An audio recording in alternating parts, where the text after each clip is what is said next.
Let me now speak with the Senator, Nairobi County, is Johnson Sakaja. Thank you for making time for us.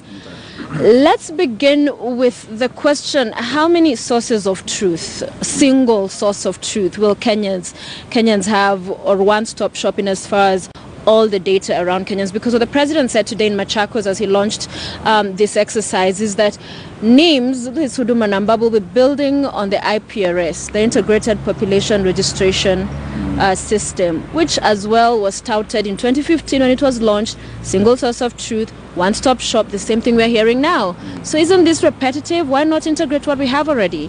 Thank you. Thank you, Sophia. As you well know, this is a matter that has been before my committee in the Senate, and it's a matter that we started an inquiry on because of such concerns from the public. The first meeting didn't take off. We realized there had been some miscommunication between us and the government, and we invited them again last week, where we were able to discuss it at length. Of course, some matters would have been sub judice because the court ruling was not out. Yeah. And so that's why I think sections of the media were not allowed. Actually, the whole media was not allowed to cover it. And I think the media should have been allowed to cover it because a lot of the things which needed clarity were actually clarified by government, including that question you've just asked. How many sources of truth? Single sources of truth. Single means one. If you look at the previous system, it was not digital. And the explanation that government gave was that, we need now to have a digital system that incorporates the biometrics, of individuals, whether it's the thumbprints, etc. The ones you've had before, even with the DCI, when you do good conduct, are all manual. You go and you put for ink, etc., and it's placed there. Right. So at least that concern was covered. That even you had the IPRS, but now you need a digital form of the IPRS. Right. So that tomorrow, whether it is a child, etc., the same number they have all through their life, applies everywhere. Right. We also asked, why would you want to collect DNA from Kenyans? And they clarified that they did not even intend to collect DNA. There had been a misunderstanding because when the law was passed, in as much as we had issue with the kind of law that was passed through a miscellaneous amendment, it spoke about allowing government to collect that DNA, etc. But they said they do not intend to. In fact, they don't even have the facilities or equipment. You cannot collect DNA using a BVR machine. Yeah. Biometric, reader machine. Yeah. That is not the machine through which to collect DNA. So most of those concerns were addressed. Yeah. But allow me to pick up on that, on the DNA, because they have been saying that we do not intend to collect, we do not have capacity, but the law allows. So if tomorrow they manage to get all of this equipment, they can, because the law allows them to. So why not reverse the law? Because the other thing, it was passed under statute miscellaneous. My understanding is usually such, legislation are those without far-reaching implications. Ideally. This was lumped up with all of those, and some people read this was mischievous of Parliament to do in the first place. But speak to me on why they not work to reverse that law, because it is there. It allows them to do as and when they choose to. In that meeting, we had the Attorney General, we had the CS and the PS and the entire team. Right. And we agreed that they must relook some of those provisions of the law, including a substantive data protection law, because we need to be sure that the data of Kenyans that is being stored is protected. It can be used for all manner of purposes, even if it's a successive government, even if it's not necessarily this government. The data protection law must be, comprehensive and be able to protect those aspects. And we agreed that we shall look into those provisions, and to even look at the substantive law. Miscellaneous amendments are not the ones to do such things, if anything. But, you understand how, government is like electricity. You always try to use the shortest route with the least resistance, and that is what they used. But we've agreed that must be relooked at. They can go ahead with their pilot to make sure that, because we understand the need to have that kind of database for the people, even for just normal services that you would require as a Kenyan. Okay. It does make sense for us. There's a lot of money that has been lost through fake numbers out there. When the capitation was being done for schools, just because the headmaster said I have 3,000 students, and then you go down there, you find only 1,000. You need to be able to be sure. The transfer for money for older people, the reason why those who deserve, many of them are not getting, is because there are also many fake numbers that are coming, even through the administration. Okay. So there's a need for that system, but let it be done in a way that protects the rights of Kenyans to privacy.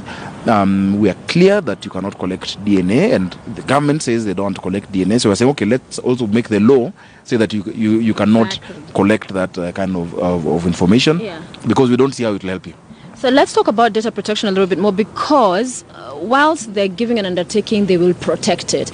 But what's the rush? Why do we now feel the urgency as a government, as a country, to go ahead with registration when we don't have that in place yet? Because somebody was tweeting the other day and saying, if the president's account, the president of Kenya, can be suspended because of some people trying apparently to mess around with it, how much more our data? How many individuals, because of how big and major data is in this day and age, would be seeking to, interfere with what the government has been able to collect? So why has Parliament not insist that, hey, we have managed this far, why not first put legislation in place? Because there have been attempts that haven't panned out, and then proceed. I think on that one we're on the same page with the, what you're saying, what the public is saying, and Parliament, that there would be no need to rush the full rollout of this thing without that law. And we got commitment. Both the chair of ICT, Honorable Gideon Moy, and the AG were actually tasked to bring that law so that we finish processing it. There's a version of it Senate already started looking at, but we want to unify and have one data protection regime. The good thing is that, look, there is no international or outside company that is actually dealing with the software. All the software to do that has been done locally. That's what the ICT minister told us, and we are going to verify it as a house. So that you can't say that all of this is being hosted in China, or all your information is in India or in the cloud, and controlled by foreigners. Because we must protect. Some things are about patriotism. We must protect information of Kenyans, So on that one, we're completely on the same page. We want the substantive rollout to be done when we have full data protection legislation. We understand, yes, the only thing that has been sourced outside is the hardware devices, so the stylus, the pen, the machine to take your prints, etc. But the software that runs all of it has been done in-house through within the ministry and through our local developers, which is a good thing. Which is a good thing. But to compel Kenyans to have it, of course, the court has stopped this temporarily for the pilot. But initially, the government had said if you do not have a Huduma number, you will not access government services. That is outrightly. That was a reckless statement. Whoever said that was a reckless statement. We asked them when they came here. We put them to task. We told them, you can't tell Kenyans that if they don't have this, they cannot access any services. But they said, gradually, once we collect that. First of all, they said that statement, I think somebody inadvertently sent it out improperly. That's what they said. Right. We said you cannot tell Kenyans that if you don't have this thing, you cannot access services. But we want to become, internationally, if you're in the state, you have a social security number.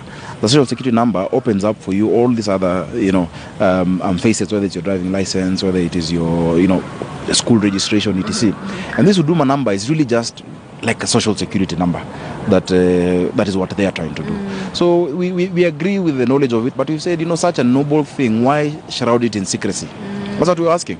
We said, when you try, say, okay, let the media stay out, or we have just gone straight without coming to Parliament, we've only engaged the National Assembly, then you're making something that ideally would be very noble and quite, actually encouraged to do it. You're making it look suspicious. So I told them, just communicate a bit better, involve leadership. Because today, if a citizen of Nakuru asks their senator, do we go register on this Huduma number? The senator says, I don't know about that. They won't go. And also the communication coming out of the chiefs and assistant chiefs. Some of them have been telling people, we are coming into your house at night to get this information. etc. That is not the way to move people along with such an important project. We've had leaders from the north part of Kenya, the far-flung counties, talking about the pastoralist communities. Historically, that's, they are moving from one place to the other. How will this work? That they've not had clearly how they ensured they will enlist all of their residents. But also the question of if all Kenyans did not have ID numbers. So we now know all of a sudden, because we are doing this biometrically, we'll be able to capture all Kenyans, really?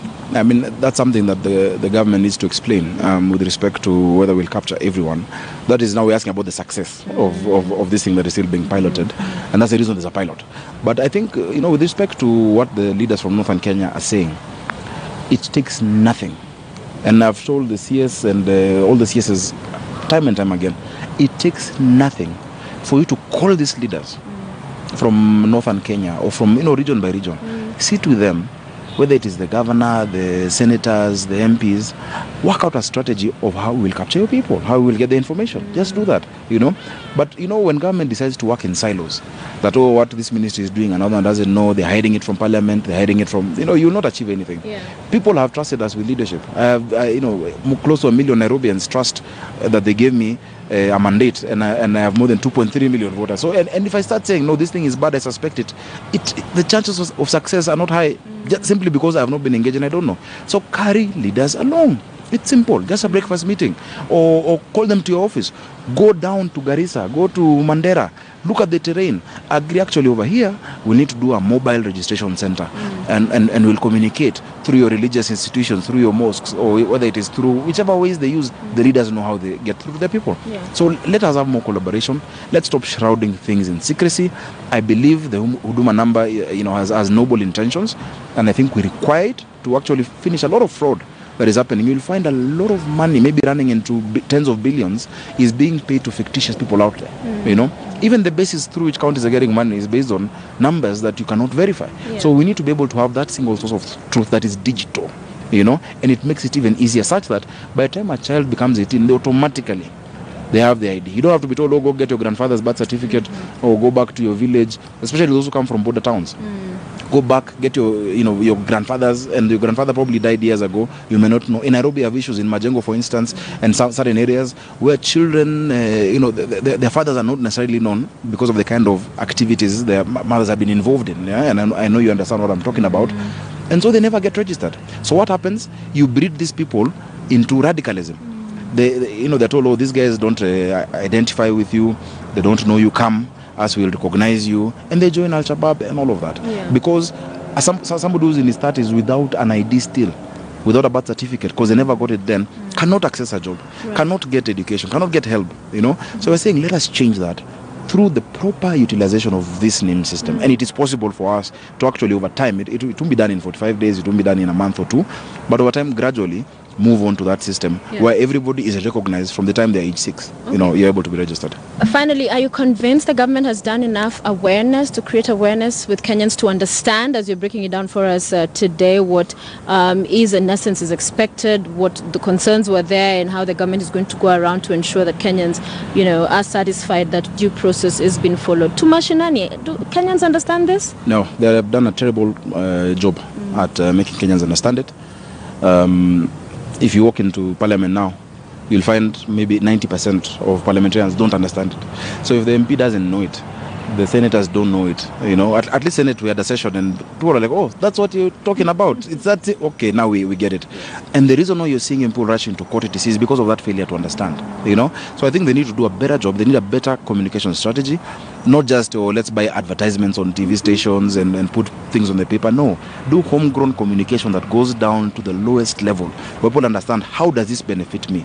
Am I at threat if I give such information? And they need to change the strategy on that. Yeah. Thank you very much, You're Senator. welcome. We appreciate your time. Johnson Sakaja is the Nairobi Senator speaking.